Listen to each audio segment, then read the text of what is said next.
الحمدللہ آج کے اس پروگرام کا عنوان ہے آل ابراہیم 12واں حصہ۔ اعوذ باللہ من الشیطان الرجیم، بسم اللہ الرحمن الرحیم۔ الصلاۃ والسلام علیک یا سیدی یا رسول اللہ وعلی ازواجک و اصحابک و آلک یا سیدی یا حبیب اللہ۔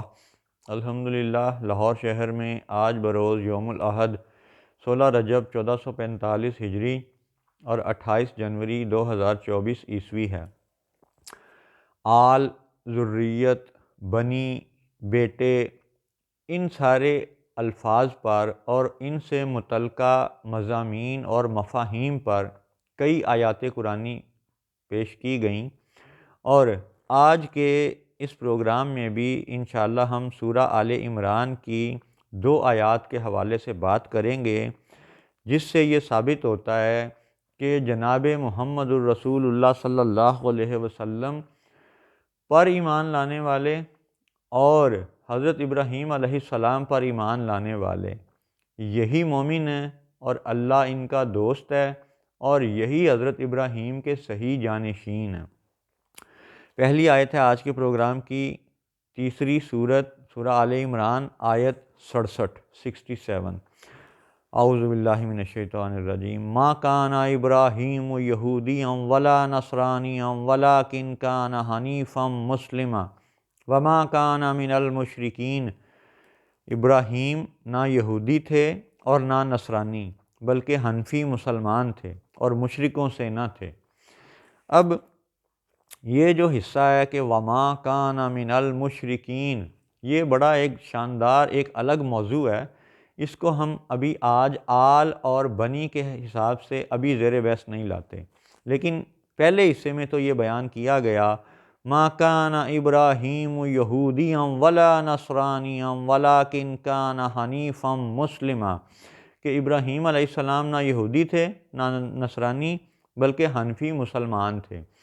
تو حضرت ابراہیم علیہ السلام کا مسلمان ہونا جب قرآن پاک سے، احادیث پاک سے ثابت ہے، تو مسلمانوں کو یہ چاہیے کہ وہ یروشلم پر، فلسطین پر اپنے اس حق کو ثابت کرنے کی کوشش کریں۔ اور ٹھیک ہے، اگر جنگ کی ہمت نہیں ہے، امریکہ کے ساتھ لڑ نہیں سکتے یا اسرائیل کے ساتھ لڑنے کی ہمت نہیں ہے، تو کم از کم علمی طور پر تو انہیں چیلنج دو یا دعوت دو کہ آؤ بھئی بیٹھو اور الہامی کتابوں سے فیصلہ کرتے ہیں۔ اتنی ایمانی جرت کا مظاہرہ تو کرو۔ جنگ نہیں کرنی تو کم از کم اپنے علمی جو ماہر لوگ ہیں، عالم دین ہیں، ان کو بٹھا کے تو اسلام کے حوالے سے صحیح رخ پیش کرو۔ اللہ اکبر۔ اسی آیت میں جب یہ کہا گیا کہ ابراہیم علیہ السلام نہ یہودی ہیں نہ نصرانی ہیں بلکہ حنفی مسلمان ہیں، اس سے بالکل اگلی متصل آیت بھی کمال نعت نبی ہے۔ وہ اب سنیے 68 نمبر آیت۔ ان اول الناس بابراہیم للذین اتبعوہ وہذا النبی والذین آمنوا واللہ ولی المؤمنین۔ بے شک سب لوگوں سے ابراہیم کے زیادہ حقدار وہ تھے جو ان کے پیرو ہوئے، اتباع کرنے والے، اور یہ نبی اور ایمان والے، اور قسم ہے کہ اللہ مومنین کا ولی ہے، دوست ہے، ساتھی ہے۔ اب اس آیت میں حضرت ابراہیم علیہ السلام اور جناب محمد الرسول اللہ صلی اللہ علیہ وسلم دونوں کی ذات پر ایمان لانے کے حوالے سے کمالی بات بیان کر دی گئی ہے۔ ان اول الناس بابراہیم للذین اتبعوہ، یعنی ابراہیم علیہ السلام کے جو حقدار ہیں، جو ان کے کہہ لیں جانشین ہیں، جو ان کے صحیح وارث ہیں، وہ کون ہیں؟ کیا وہ صرف جسمانی بیٹے ہیں؟ نہیں، اس کی وضاحت ہو چکی۔ اس آیت میں بھی کہا گیا کہ ان اول الناس بابراہیم للذین اتبعوہ، اتباع کے حوالے سے، ایمان کے حوالے سے، روحانی بیٹوں کے حوالے سے اتباع کا لفظ استعمال کیا گیا، جو پیروی کرے، جو پیرو ہو جائے، مرید ہو جائے، بیعت کر لے، صحیح معنوں میں فالو کرے، ان کے دیے ہوئے دین کو سمجھے اس پہ ایمان لائے اور پھر اس پہ عمل کرے، یہ ایمان کا معاملہ ہے۔ اور حضرت ابراہیم کے جو حقدار ہیں ان میں سے سب سے زیادہ خاص طور پہ کس کا ذکر کیا گیا؟ وَهَذَا النَّبِيُّ، یہ نبی یعنی جناب محمد الرسول اللہ صلی اللہ علیہ وسلم کو ابراہیم علیہ السلام کا جانشین اور حقدار قرار دیا گیا۔ اور پھر فرمایا گیا ساتھ ہی وَهَذَا النَّبِيُّ وَالَّذِينَ آمَنُوا۔ اب والذین آمنوا سے دو مفہوم نکلتے ہیں کہ ایک تو حضرت ابراہیم علیہ السلام پہ ایمان لانے والے، الحمدللہ ہم مسلمان وہ بھی ایمان رکھتے ہیں، اور وَهَذَا النَّبِيُّ یعنی محمد رسول اللہ صلی اللہ علیہ وسلم کی ذات پر ایمان لانے والے، اور الحمدللہ وہ بھی ہم مسلمان ہی ہیں۔ اگر آج کے یہودیوں اور آج کے صہیونیوں کو دیکھیں تو وہ ابراہیم پر ایمان کی بات تو کرتے ہیں لیکن آخری نبی پر ایمان نہیں لاتے۔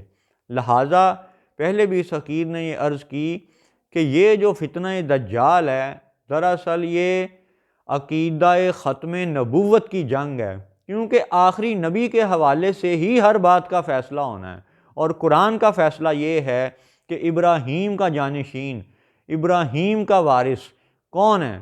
محمد الرسول اللہ صلی اللہ علیہ وسلم۔ وَهَذَا النَّبِيُّ یعنی آخری نبی کو ابراہیم علیہ السلام کا صحیح حقدار قرار دیا گیا، والذین آمنوا اور ان پر ایمان لانے والوں کو، یعنی ابراہیم کے جو آج جانشین ہیں، وارث ہیں، وہ دراصل آل محمد ہیں۔ اور یہ پھر سے سن لیں کہ درود ابراہیمی میں آل ابراہیم کے ساتھ آل محمد کا ذکر ہے، وہ بالکل اس سورہ آل عمران کی آیت نمبر 68 کا پرتو ہے۔